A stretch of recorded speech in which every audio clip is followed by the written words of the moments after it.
Welcome back to MTG Burgeoning, your channel for all things magic. It is Sunday PHONday here at MTG Burgeoning, and in today's video we're going to move one step closer to completing our Morophon the Boundless WUBRG tribal deck.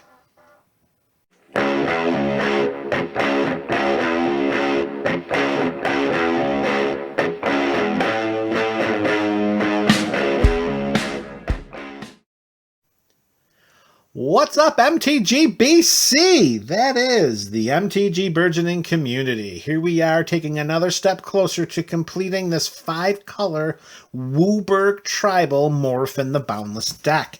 If you missed the previous video in this current deck building series, you can click the link in the description below and bring you right up to speed. In our first episode, we laid out a pretty high number of WUBRG spells as we continue to fill the deck built around the WUBRG color slab. And so far, the cards included in this deck are as follows, very briefly: Chromanticore, Chromat, Garth One-Eye, Horde of Notions, Maelstrom Archangel, Niv Mizzet Reborn, Reaper King, Scion of the Draco, Sliver Hivelord, Sliver Legion, Sliver Overlord, Sliver Queen, the First Sliver, Bringer of the Blue Dawn, Bringer of the Black Dawn, Bringer of the Red Dawn, Isika, God of the Tree, which for the purposes of this deck, it's more important that you look down here at the bottom left-hand corner. The Prismatic Bridge is the WUBRG we're looking for. Genju of the Realms, Maelstrom Nexus, Last Stand, Bring to Light, and finally Conflux. These are the cards already installed in the 99. And in today's video, we are going to continue to fill the 99 with some more WUBRG-dependent spells, some card advantage spells, some synergy spells, and some removal disruption. So we're really putting the cards into the 99 today, folks. So let's get right to the next set of WUBRG-specific cards. And we're going to begin with a copy of Najeela the Blade Blossom. Now, yes, the mana value of this is just 2 and a red. So on the face of it, this card is not meeting the criteria for WUBRG Tribal. However, if we look at her wall of text, we see the WUBRG symbol right there in the middle. White, blue, black, red, green. We activate that and we untap all attacking creatures. They gain trample, lifelink, haste until end of turn, and after this phase, we get an additional combat phase. We can activate this ability, of course, only during combat.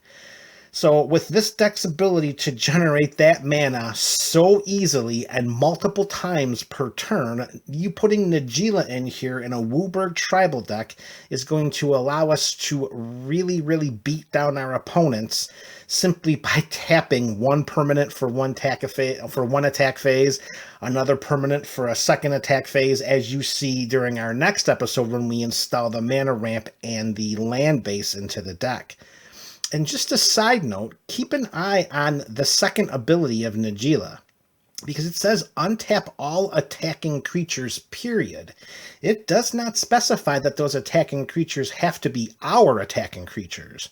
So this allows us for, a little bit of political chicanery at the table, because we could untap our opponent's creatures that might be, forming a part-time alliance in order to eliminate a blue mage from the table or something specific to that. So not only does Najeela check the box of adding a little wrinkle to our WUBRG tribal deck, but it also offers a little versatility of gameplay at the table. Card number 1 in this episode is Najeela the Blade Blossom. Number 2, same mana value, but different color and same fundamentals. We're going to put a copy of Sisay, Weatherlight Captain, into the deck. 2 and a white, as Najeela was 2 and a red. So we're looking at a 3 CMC, But again, on the surface, this is not fitting into our WUBRG tribal identity. However, very similar to Najeela, we look to the middle of her wall of text, and there we see our white, blue, black, red, green. And when we activate that once, we search our library for a legendary permanent card with converted mana cost less than Sisay's power, put that card onto the battlefield, then shuffle our library. Sisay comes in with the power of 2, however, above our WUBRG activation, we see that she gets +1/+1 for each color among other legendary permanents we control. That stack right there is chock filled with 5 color legendary permanents. Get one of them into play, Sisay is a 7/7, and we are tapping a WUBRG to put any permanent from our library right into the battlefield. As long as it's legendary, folks. Sisay is right in line with Najeela as not having the WUBRG in its casting cost, but needing the WUBRG to activate its ability will absolutely help drive home this deck's archetype. All right, spell number 3 that we're going to include, and kind of staying somewhat on track with what we're doing with the activations, we're going to include a copy of General Tazri. General Tazri is a 4 and a white, so again, similar to Najeela and Sisay, she's not checking the boxes of a WUBRG casting cost. But again, just like the last time, just like the time before it, we look to the middle part of her wall of text, and we see that we can activate a WUBRG to give ally creatures we control +X/+X till end of turn, where X is the number of colors among those creatures. So we can look at this as tap WUBRG, give our creatures +5/+5 until end of turn, and we can continue to activate that ability, and we will have the ability to do that. Notice that it does say ally creatures, and right now the only quote-unquote ally in the deck is General Tazri. However, don't let that be don't let that dissuade us from continuing with our WUBRG style deck, because we're going to have some cards later on in this video that are going to help out all of our creatures. So General Tazri, you are number 3 in this episode. All right, next up we have a little piece of removal that is WUBRG dependent, and that's going to be Legacy Weapon. Now, that CMC of 7 can be a little intimidating, particularly to invest so much mana into something that when it enters the battlefield does nothing. It doesn't affect the board when it ETBs. It does nothing unless we have 5 other mana to utilize into its ability. But if we do, then we're exiling any permanent from the game. Exile target permanent from the game. So that's a pretty big deal, especially in a deck that, as we near its completion, is going to be able to tap for that WUBRG color extraordinarily easily. So the Legacy Weapon is in here to provide a wonderful piece of removal, all for the investment, the upfront investment of 7 mana, and then WUBRG each time it's activated. All right, next up we are going to have some spells here that are, again, WUBRG dependent, but they're not necessarily needing WUBRG to activate any of its abilities. Let's start with Jodah, Archmage Eternal. Jodah, Archmage Eternal. Again, the casting cost is not WUBRG, it's just 1 in Jeskai for a 4/3 flyer. However, we may pay WUBRG rather than pay the mana cost for any spells we cast. This is going to provide such versatility in this deck. Even if I shift this card a little to the left to reveal that the Legacy Weapon costs 7, well, now it only costs 5. Additionally, as more and more pieces fall into place and complete the puzzle that will be this deck list, we can use Jodah in conjunction with Morophon to cast so many free creature spells. It's only going to be a matter of time until we see how that engine takes shape. But Jodah is in here as a way in which to cheat some of the bigger spells that we have in our deck that might be more than just the WUBRG investment. All right, next up is a sneaky good card that we're going to include that doesn't really have much to do with a WUBRG activation, but it's going to reward every single creature with multiple colors, and that's going to be Knight of New Alara. It's 2 green and a white for a 2/2 human knight, but it has a text that's going to be oh so powerful for what we're looking to do in this deck. It says each other multicolored creature we control gets +1/+1 for each of its colors. So just think about some of the creatures that we already have in this deck that Knight of New Alara is going to affect. How about a 9/9 Scion of the Dragon? How about a 12/12 Sliver Legion? What about an 11/11 Niv-Mizzet Reborn? How about a 10/10 Horde of Notions? And so on and so forth. So Knight of New Alara is going to be a sneaky great card for us to make our multicolored creatures bigger in order to utilize them for more of a straight beatdown strategy. All right, we're getting closer and closer to finishing this subset of additions to our WUBRG tribal deck. Now let's talk about some card advantage. How about we include a spell that if we tap one of every mana, we reveal, oh, sorry, we don't reveal, we return those many cards of that color from our graveyard to our hand. That's what's going to happen with All Sun's Dawn. For 4 and a green, it says for each color, return up to 1 target card of that color from your graveyard. So if we spend WUBRG to cast this spell, which we could very easily do because it's just 4 and a green, we're returning a white card, a blue card, a black card, a red card, and a green card. We have to exile All Sun's Dawn, but for the investment of WUBRG, we can return 5 cards from our graveyard to our hand as long as they're one of each of the different colors. Imagine the versatility of casting this, returning 5 of our creatures from our graveyard to our hand. They don't even have to be creatures. They can just be any of the colors that we use to cast All Sun's Dawn. They could be our instants. They could be our sorceries. Just imagine the versatility of this card. This is going to be an amazing, out of nowhere, replenish our hand card. All Sun's Dawn is going to be awesome in this deck. Okay, next card to include, and this card doesn't necessarily have a WUBRG activation, but activating it is going to help with our WUBRG mana. And because of the very high number of 5-color spells we have in this deck, there should be very, very little difficulty in getting the full use out of Ramos Dragon Engine. It's an artifact creature. It's a legendary dragon for 6 colorless. It's a 4/4 flyer. But more importantly, for the purposes of this deck, whenever we cast a spell, we put a +1/+1 counter on Ramos for each of that spell's colors. Then all we have to do is remove 5 +1/+1 counters from Ramos to get double WUBRG. We can only do that once per turn. But, I mean, we get Ramos in play. We cast one of our 5-color spells, of which we have so many in this deck. We put 5 counters on Ramos. We remove those counters, get double WUBRG. So really, with this interaction, we're getting 3 WUBRG spells for the price of 1. Ramos is going to be awesome, synergizing all of our WUBRG spells, just making sure that we have the consistent mana to continue to do that.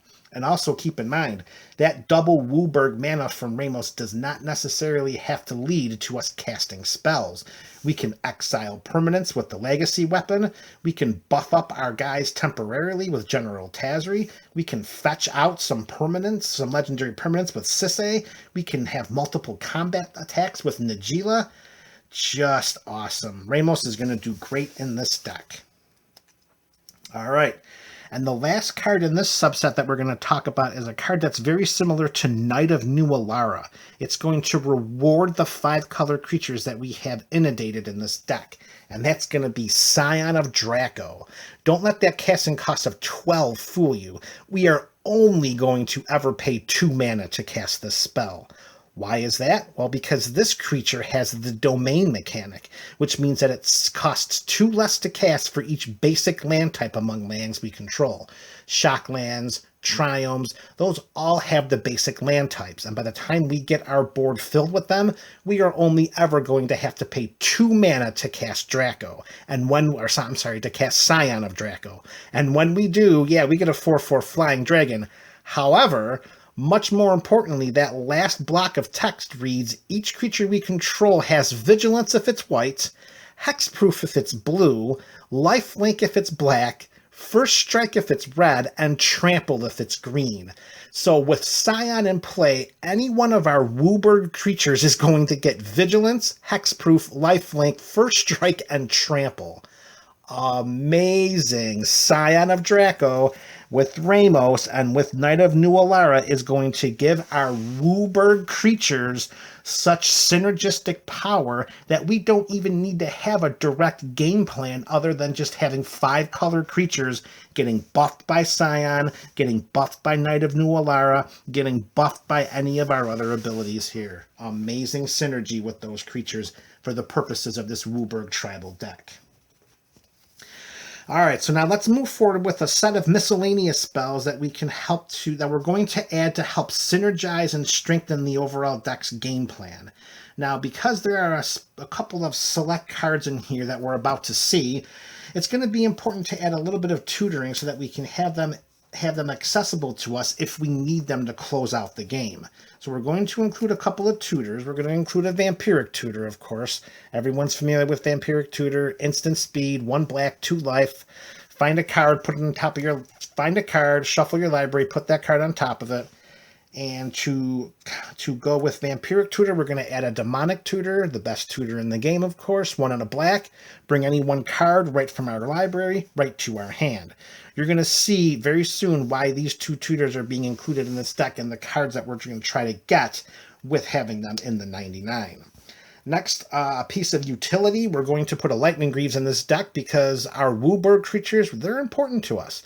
And we want to make sure that we can protect them as best we can from targeted removal. Having a Lightning Greaves in play will help us do that. It will also help to protect Morophon because, let's be honest, Morophon's running at a 7 CMC, and we don't want to see him go to the command zone too many times during a game. Speaking of protection, we're also going to include a copy of Rhythm of the Wild. Because we're investing so heavily in our WUBRG creatures, we want to make sure that our opponents can't counter them. So, creature spells we control can't be countered if we have Rhythm of the Wild in play and under our control. As a bonus, all of our WUBRG creatures, including all of our other creatures in this deck that are not non-token, of course, they're going to have Riot, which means they ETB with either haste or +1/+1 counters. If we're able to get a wonderful engine with Jodah and Morophon in play, whipping through spells from our library, whipping through spells in our hand while generating card advantage with ETB triggers, then it's going to be very, very nice to have those creatures have haste so that they can attack right away, as opposed to letting them stay on the battlefield for an entire round of turns, waiting for our opponents to try to remove them. Speaking of card advantage, like I was just mentioning when talking about Rhythm of the Wild, we have Garruk's Uprising, 2 and a green. And Garruk's Uprising reads, when it ETBs, we draw a card if we have a creature with power 4 or greater. Nearly all of the creatures in this deck are power 4 or greater, so that's not going to be a problem at all. Not all of them, of course, but the majority of the WUBRG creatures certainly are. This gives creatures we control trample, and plus it also reads that whenever a creature with power 4 or greater ETBs under our control, we're going to draw a card. So that's going to be another nice thing if we have a nice engine working while we're casting our spells with Jodah and or Morophon. The creatures are entering the battlefield, they're triggering Rhythm of the Wild, they're triggering Garruk's Uprising, they're allowing us to draw cards, replenish our hand, and that acts as the fuel to keep up this, this engine, this value engine.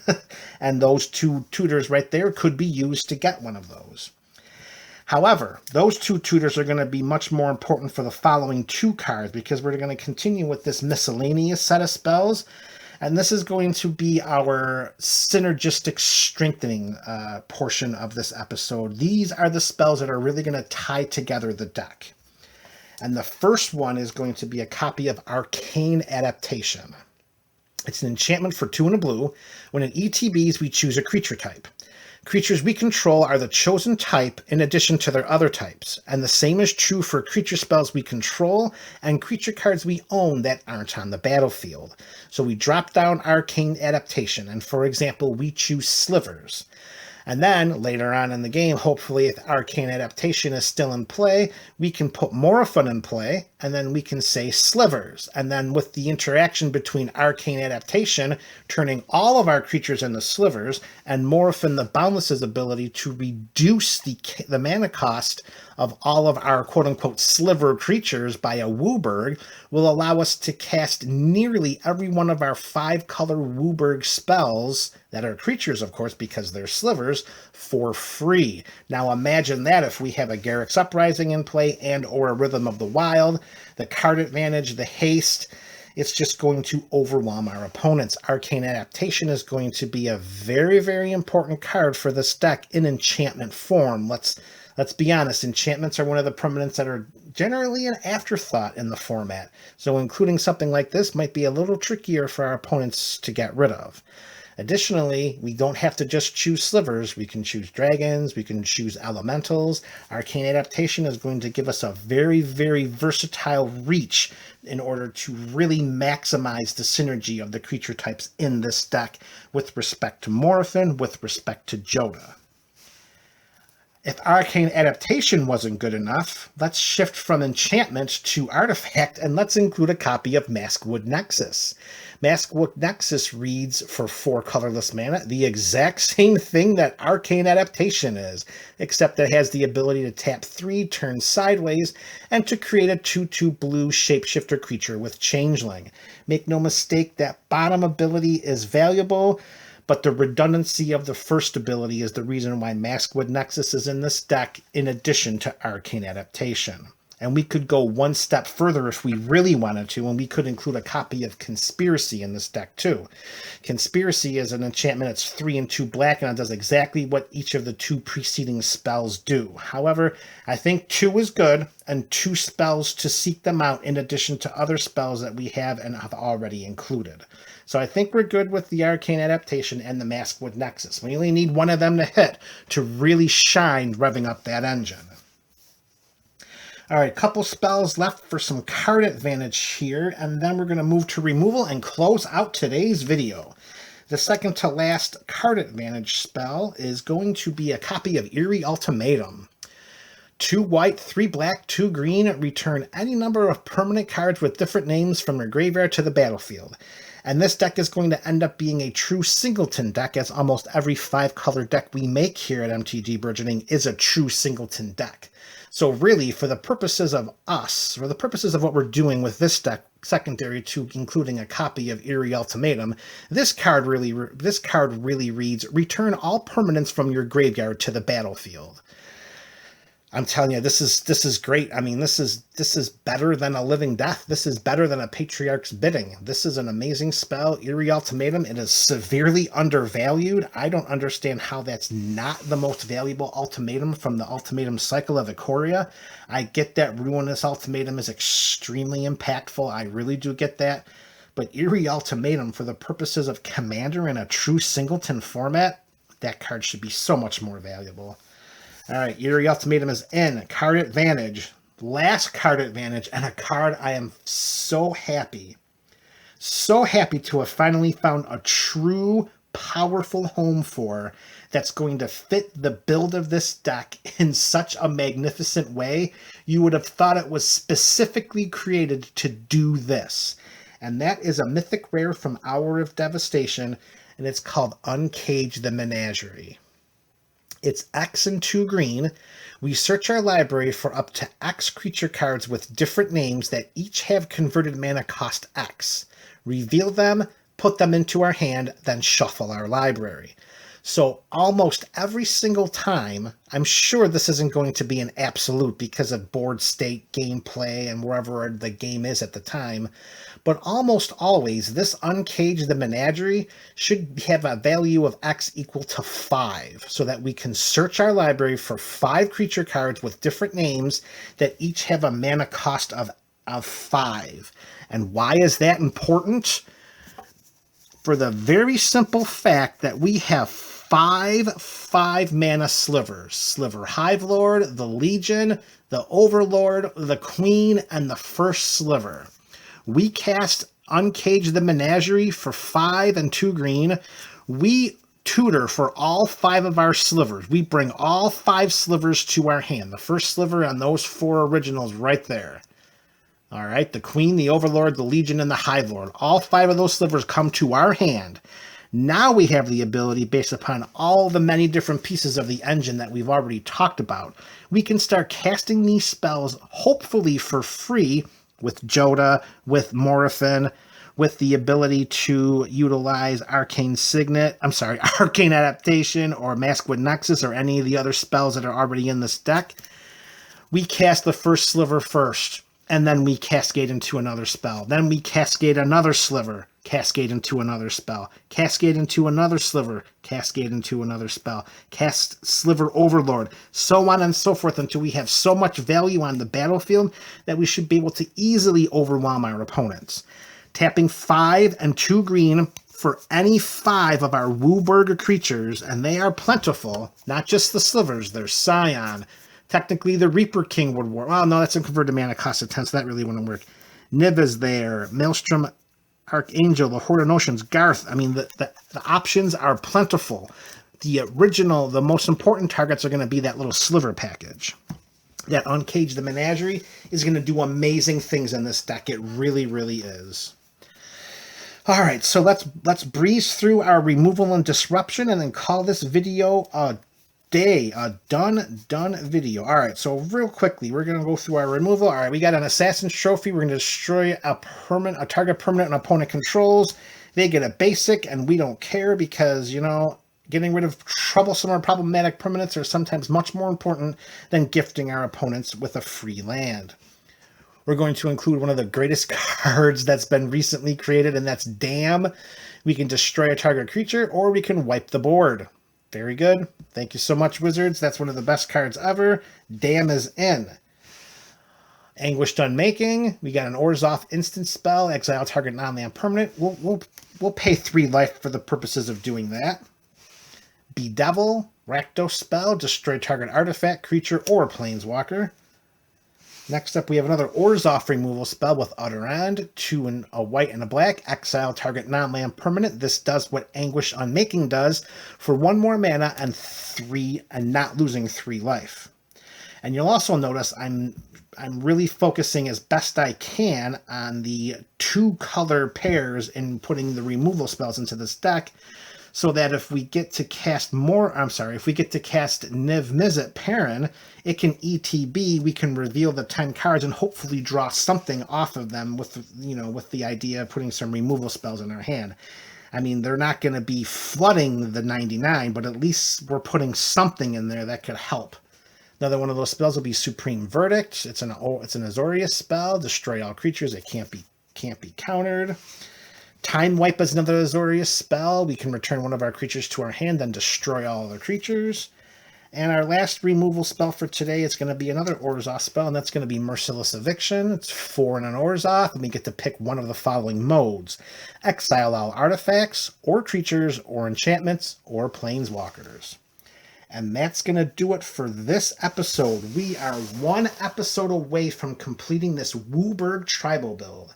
When we get together next, we will install our mana ramp and our land base, and that will bring us to the conclusion. We will finish off the deck. We will finish off the 99 the next time we get together.